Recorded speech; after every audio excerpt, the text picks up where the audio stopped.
despite the ongoing negotiations and the ceasefire talks going underway, Palestinians are still devastated from the relentless bombardment across the Gaza Strip. There has been continuous airstrikes in different areas across the Gaza city today, in a Daraj neighborhood, in a Sabra neighborhood, and these parts are in the eastern parts of the Gaza city. Now, more of the airstrikes have been taking place in Khan Yunis, where at least 6 Palestinians have been killed in separate attacks. Now, Palestinians are not only struggling from the fact of the ongoing airstrikes, but also the humanitarian situation is deteriorating and the health system is collapsing as Palestinians are pushed into a little number of hospitals that are still operating across the Gaza Strip. With everything happening on the ground, Palestinians are still hoping and waiting for a ceasefire. Hind Khoudary, Al Jazeera, Al-Zawayda, Gaza, Palestine. Families of Israeli captives being held in Gaza are marking 2 years of war by holding rallies and memorials in Tel Aviv. They're urging their government to accept the ceasefire deal with Hamas and help release their relatives. They've criticized Prime Minister Benjamin Netanyahu's handling of the war.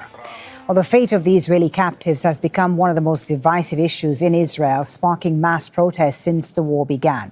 Here's where things stand. On October the 7th, Hamas and its allied fighters captured 251 Israelis and foreign nationals during their attack. Since then, 203 captives have been returned to Israel, some through negotiated exchanges, others in military rescue operations. An estimated 48 captives remain in Gaza now. Israeli officials believe only about 20 are alive. Daniel Levy is president of the U.S. Middle East Project and a former Israeli negotiator. He says Israelis are turning a blind eye to their government's actions in Gaza.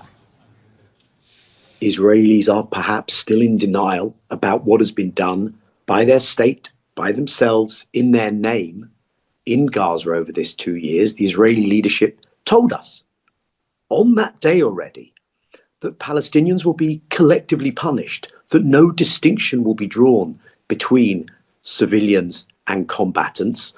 2 years in, not only has one had the absolute annihilation, obliteration of Gaza, the mass killing, the genocidal killing, the permanent and multiple times of displacement, the starvation, but, and this is where I think the fault line in Israel exists, sadly it's not really about how Palestinians have been treated, but the fault line in Israel centers around, and the government has deprioritized returning those Israelis.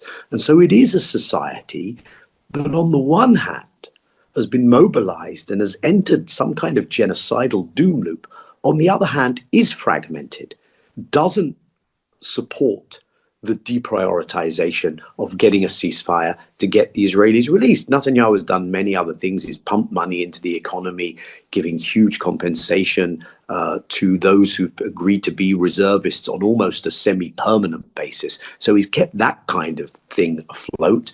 And of course has tried to avoid isolation, which he's talking more and more about, because if there is real pressure on Israel, that might be the thing that tips the balance in public opinion.